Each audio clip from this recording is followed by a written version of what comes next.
Olá, pessoal. Tudo bem com vocês? Que bom ter você para mais essa aula. E a aula de hoje nós vamos falar sobre as ditaduras na América Latina. O assunto, o tema é o regime militar no Brasil e o governo do presidente Ernesto Geisel, ano de 1974, né? E vamos também fazer um paralelo na aula de hoje com a cidade de Cambará, né? Como estava a cidade de Cambará em 1974? Por quem a cidade de Cambará era administrada e o que o município de Cambará estava recebendo naquele momento, naquele ano de 1974, 75, 76, durante o governo aí do presidente Ernesto Geisel. Eu espero que você esteja bem, espero que você esteja vivendo um ótimo dia, viu? É o que eu te desejo, afinal de contas, que você tenha o melhor dia da sua vida. Eu estou compartilhando a tela com você, então, para a nossa aula, né? Lembrando você que na aula anterior nós falamos sobre o milagre econômico, que foi o período de 1968 a 1973, onde houve um grande crescimento do PIB do Brasil. Lembram que eu falei para vocês? 11% de crescimento ao ano. Muitas empresas estatais foram criadas, obras faraônicas de infraestrutura, houve também o aumento da desigualdade social. E hoje? Bom, hoje, nessa aula de agora, vamos compreender o período do governo Geisel, que foi o quarto presidente do regime militar. Vamos também analisar a tentativa de abertura lenta, gradual e segura que foi implantado aí durante o seu governo. Tá ok? Em 1974, pessoal, Ernesto Geisel, ele candidatou-se à presidência da República pela Arena, tá? Pela Arena, tendo Adalberto Pereira dos Santos como vice, e venceu a eleição com uma diferença de 400 votos, 84,04% dos votos. A chapa de oposição a Ernesto Geisel era de Ulisses Guimarães e Barbosa Lima Sobrinho, do MDB, que fizeram 76 votos, ou seja, fizeram 15,96% dos votos. Ernesto Geisel assumiu a presidência do Brasil no dia 15 de março de 1974. E o seu governo ficou marcado aí pelo início de uma abertura política e também a amenização da repressão imposta pela ditadura militar, né? Mas acabou encontrando forte oposição de políticos que eram conhecidos como linha dura, viu? Durante o mandato do Ernesto Geisel, foi feita a fusão da Guanabara ao Rio de Janeiro, tá? A divisão do Mato Grosso com a criação do Mato Grosso do Sul.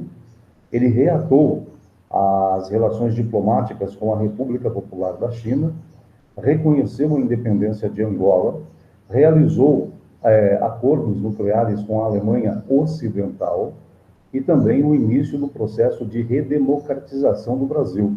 Ele extinguiu o ato institucional número 5 e também houve um grande adiantamento da construção da usina hidroelétrica de Itaipu. Tá? É só um breve relato para você da história do 29º presidente do Brasil, né? Ernesto Beckman Geisel. Ernesto Beckman Geisel.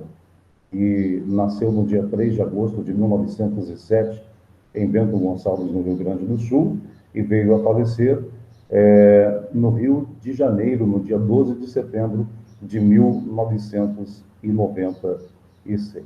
Há um breve relato aí de algumas obras e também de alguns acontecimentos durante o governo do Ernesto Geisel. Olha, pessoal, nessa foto, nessa figura que eu estou mostrando para vocês aqui, eu quero fazer uma pergunta. Por acaso você já ouviu falar em Vladimir Herzog? Comenta comigo aí, interage comigo. Deixa o seu comentário comigo. Já ouviu falar em Vladimir Herzog? Ele era diretor de jornalismo da TV Cultura. Ele tinha 38 anos quando se apresentou no Boicode de São Paulo, no dia 24 de outubro de 1975, convocado a prestar esclarecimentos. E no dia seguinte, ele foi encontrado morto na sua cela. Tá? General Ernesto Geisel, aqui nós temos uma foto, né, do general Ernesto Geisel, era considerado da ala mais moderada do Exército Brasileiro. Logo de início, mostrou-se favorável à abertura política. Porém, essa abertura deveria ser lenta, gradual e segura. Tá? Foi permitido, nas eleições de 1974, a propaganda política dos candidatos da Arena e do MDB para as eleições de deputados e senadores, incluindo o uso da televisão. O MDB venceu a maioria das vagas. Militares da chamada linha dura acusaram o MDB de vencer com votos de comunistas. Muitos suspeitos de subversão foram perseguidos e foram torturados. Tá? Aqui nós temos uma foto, né, e também algumas notícias no jornal. Para o Senado, o MDB venceu em 16 dos 22 estados. A oposição está vencendo em 18 estados, era a manchete do jornal do estado de São Paulo.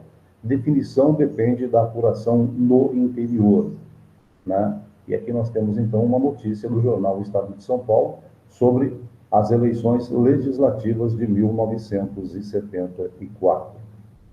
No dia 25 de outubro de 1975, o jornalista Vladimir Herzog, ele foi morto dentro de um quartel em São Paulo.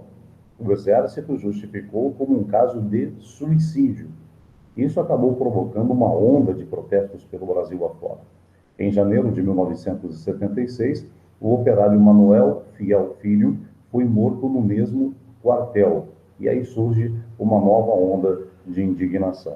Aqui na foto nós temos, né, a foto do Manuel Fiel Filho, né, a foto do Manuel Fiel Filho, que também foi morto dentro do mesmo quartel. Diversas organizações da sociedade civil, como a Conferência Nacional dos Bispos do Brasil, a CNBB, a Ordem dos Advogados do Brasil, a OAB, e a Associação Brasileira de Imprensa, a ABI, se declararam em oposição ao governo militar naquele momento. Tá? Aí, em 1976, surge uma lei que recebeu o nome de Lei Falcão. Ela foi criada no dia 1º de julho de 1776 pelo ministro da Justiça, Armando Falcão. Por isso recebeu o nome, né? Por isso recebeu esse nome de Lei Falcão. Tá? Essa lei foi para as eleições municipais do ano de 1976. Tentativa de evitar vitórias no MDB. Na campanha da televisão, apenas o rosto do candidato e um texto poderia aparecer. Tá? Mesmo assim, o MDB teve vitórias importantes em muitas cidades. Então, na campanha de televisão, aparecia o rosto do candidato e um texto. Ele não podia falar. Né? Lei Falcão de 1976. Aqui nós temos, então, uma charge, né? Uma charge sobre a propaganda eleitoral na época da Lei Falcão. Não abra a boca. Deve ser no comercial da Lei Falcão. Então, o candidato aparecia na televisão, ó, ele aparecia na televisão, a foto, né, mas ele não podia falar. Aí vinha só um texto junto com o candidato. Mas enquanto tudo isso estava acontecendo no Brasil, nesse ano de 1974, 75, 76, as maritacas aqui na minha casa estão alvoroçadas, né? Hoje as maritacas estão alvoroçadas. Não sei se dá para você ouvir. Ó. Hoje as maritacas, todos os anos elas voltam no mesmo canto, no mesmo lugar e fazem ninho todos os anos. Lindo de ver. E aí as maritacas alvoroçadas. Às 7h42, 7h42 da manhã, manhã de quinta-feira, hoje, dia 12 de novembro, e as maritacas estão todas felizes. E com relação a Cambará, pessoal, nesse período, com relação ao nosso município de Cambará dentro da história, traçando um paralelo da história do Brasil com a história de Cambará, né?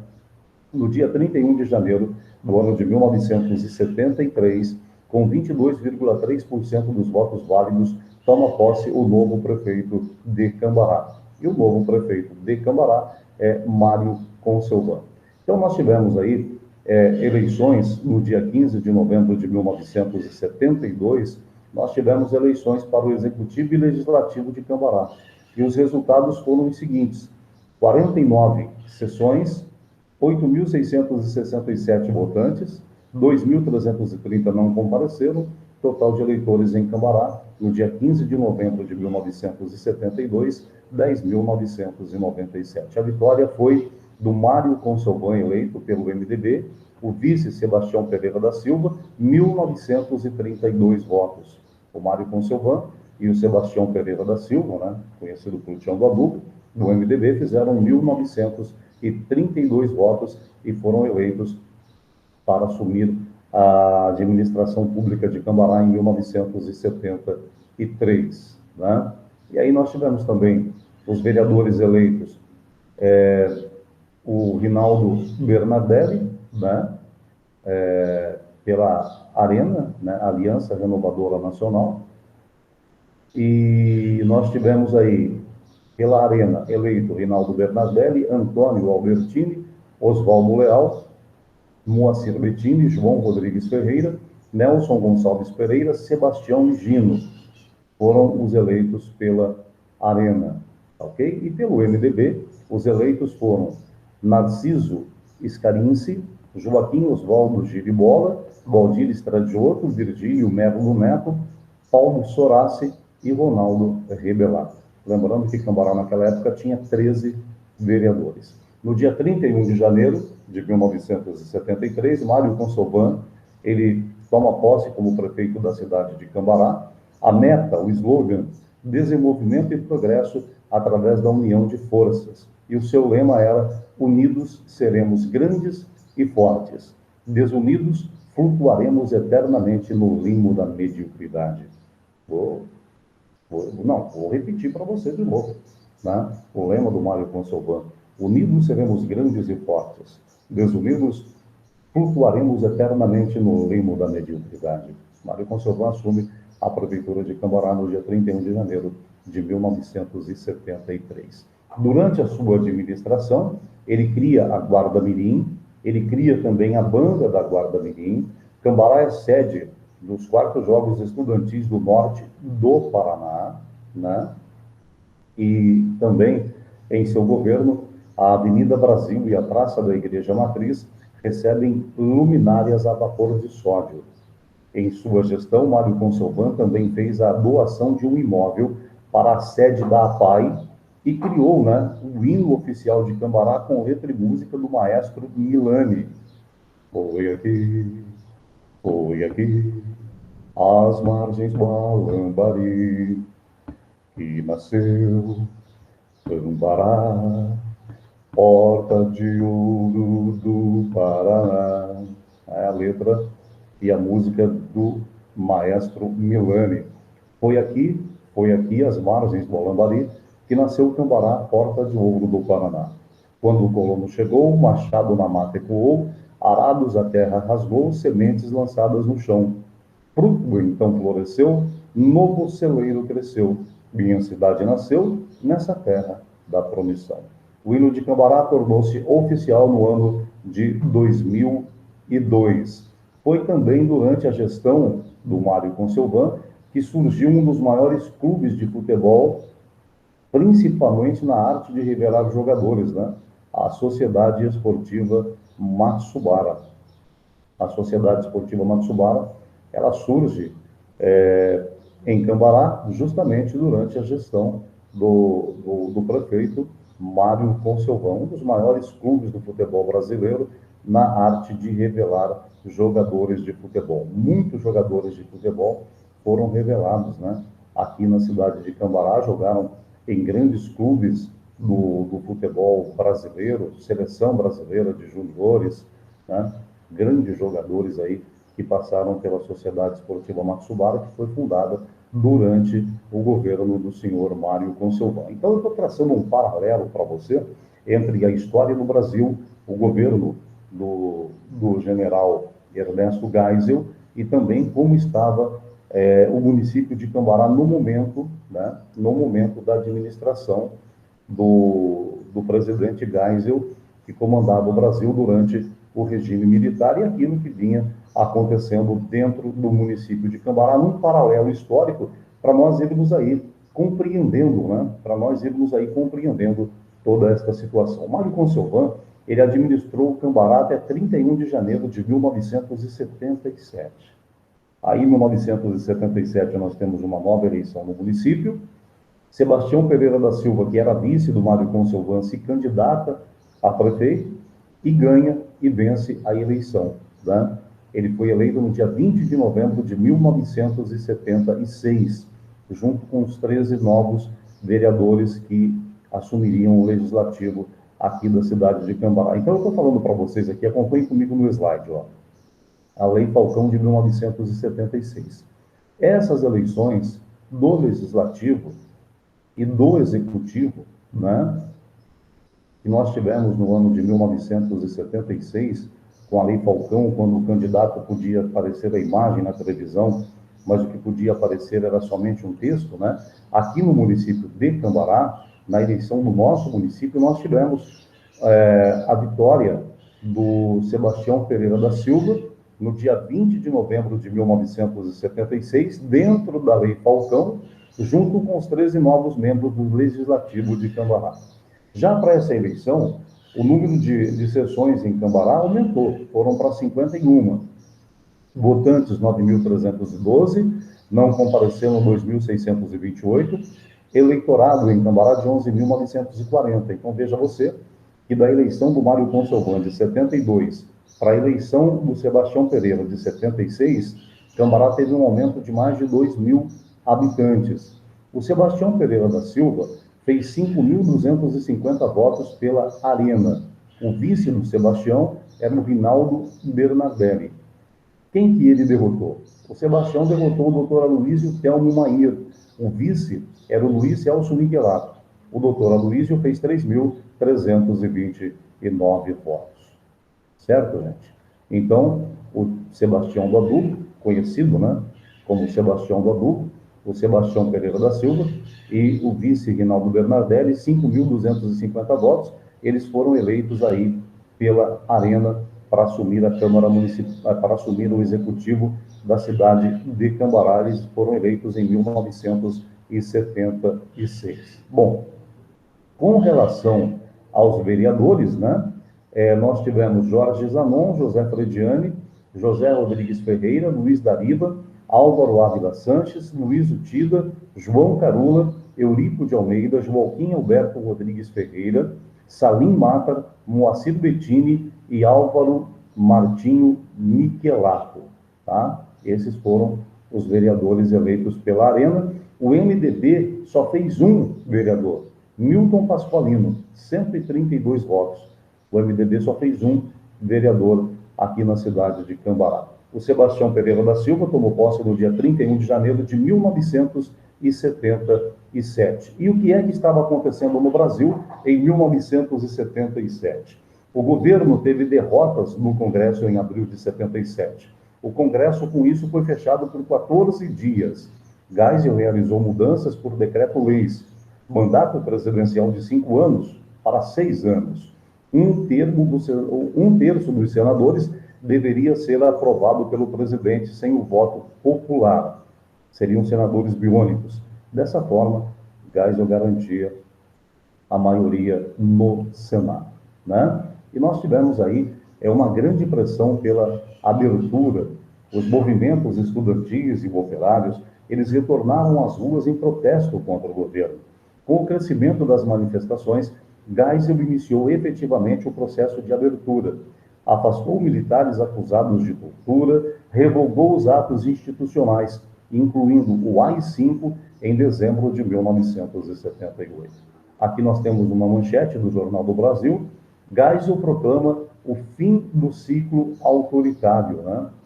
E aqui na cidade de Cambará, Sebastião Pereira da Silva toma posse no dia 31 de janeiro de 1977. Durante a gestão do Sebastião, foram construídas 2 praças rotatórias que dão acesso entre a rodovia PR-72 e a cidade. Sebastião do Adubo também adquiriu vários veículos e máquinas, construiu um bebedouro no poço artesiano, colocou várias torneiras para que o povo pudesse se servir da água. Realizou obras de embelezamento na Praça São Benedito, construiu um salão de reunião para os jovens na Praça da Igreja do Espírito Santo, também fez 10 pontes na zona rural, facilitando o escoamento da produção agrícola do município, e outras 5 pontes na zona urbana. E conforme ele tinha prometido na campanha, abriu o posto de saúde da Vila Rubim e também nas demais vilas da cidade de Cambará. Os postos de saúde, né, como ele prometeu em campanha, ele realizou e fez. Ele abriu um posto de saúde na Vila Rubim e outros postos também nas demais vilas da cidade de Cambará. Ainda na gestão do Sebastião do Adubo, o prefeito, né, Sebastião do Adubo, construiu também o novo terminal rodoviário às margens da BR-369. A prefeitura construiu as arquibancadas populares do estádio regional, lembra que eu falei da Sociedade Esportiva Matsubara?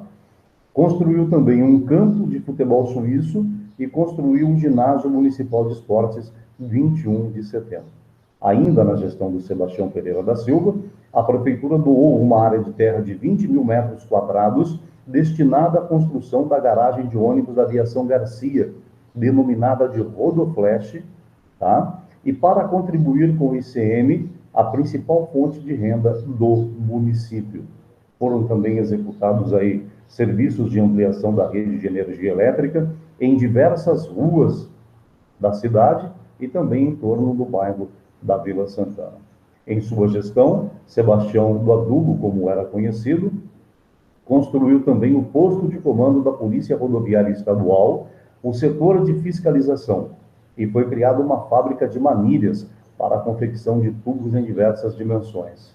Tá? Nós tivemos também, durante a sua gestão, né, sobre o seu lema, baseado no Cristo Redentor, que ornamenta o bairro Morada do Sol. A sua administração se deu sob o lema, né, que era baseado no Cristo Redentor, que ornamenta o bairro Morada do Sol. Segundo o prefeito, Cambará é uma cidade de braços abertos para o Brasil e para todos aqueles que desejam o trabalho como fonte de progresso na terra da promissão. Depois que foi inaugurado o Cristo Redentor, o prefeito Sebastião Pereira da Silva disse: o Cristo Redentor, que agora em cima, o topo da Morada do Sol, além da significação da índole cristã do nosso povo, passa a perpetuar o simbolismo de nossa hospitalidade e também dos braços de Cambará para aqueles que estão e para aqueles que vêm compartilhar conosco da vontade de progresso que fertiliza na dadivosa terra da promissão. Sebastião do Adubo, ou Sebastião Pereira da Silva, administrou o município de Cambará até 1º de fevereiro de 1983, quando então dá posse ao novo prefeito da cidade de Cambará. Tá? Enquanto isso, a nível de governo federal, começa o fim do ciclo autoritário, né? E tem início aí a abertura, começando pela anistia, o ato que extingue as punições a crimes políticos, apagando os crimes e as consequências penais, o esquecimento dessas infrações, né? Então, Ernesto Geisel, ele dá anistia, extingue as punições e crimes políticos.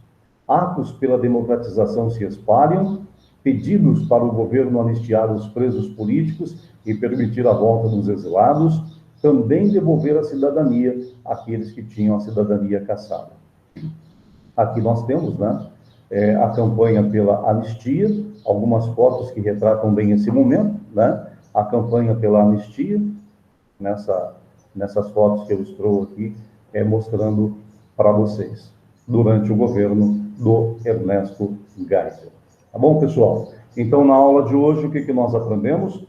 Nós aprendemos que Ernesto Geisel, da linha moderada do Exército, assume a presidência prometendo uma abertura lenta, gradual e segura. Teve que enfrentar a crise internacional iniciada em 1973.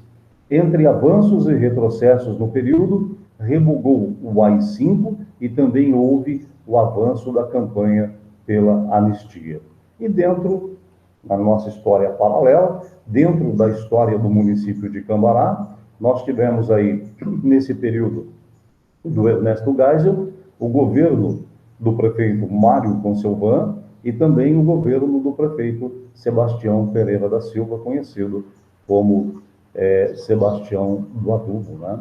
Foi justamente nesse período que nós tivemos aí a criação do hino da cidade de Cambará, o surgimento da Sociedade Esportiva Matsubara, né? Com certeza absoluta, a equipe que mais revelou jogadores juniores dentro do futebol brasileiro, sem dúvida nenhuma, né? Sem dúvida nenhuma.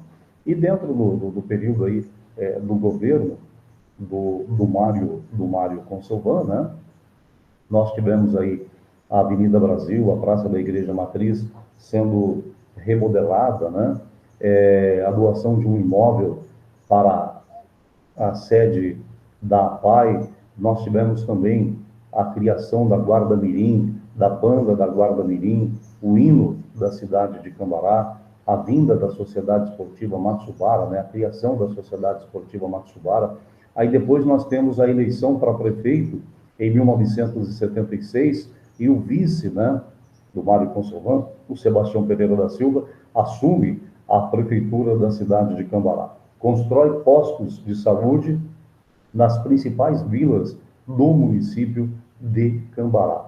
Também constrói a nova rodoviária, né, o novo terminal rodoviário, constrói o ginásio de esportes 21 de setembro, constrói também o Rodoflash na BR-369 e também o Cristo Redentor que fica no alto da Morada do Sol.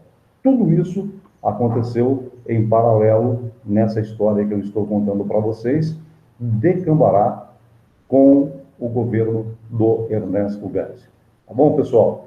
Então, eu espero que na aula de hoje você tenha feito um retrospecto desse período da história do presidente Ernesto Geisel, os principais fatos ocorridos, né, e acontecidos durante o mandato do presidente Ernesto Geisel. Ok? E nunca se esqueça, hein, pessoal? Nunca se esqueça do seguinte: abra sempre a sua mente para o novo e para os novos conhecimentos, tá bom? Forte abraço para você. Lembre-se sempre que nessa vida tudo tem seu tempo, tudo tem sua hora, que nesse mundo nada acontece por acaso. Por isso que eu quero que você seja muito feliz. Tudo de bom para você. Um forte abraço e até a nossa próxima aula.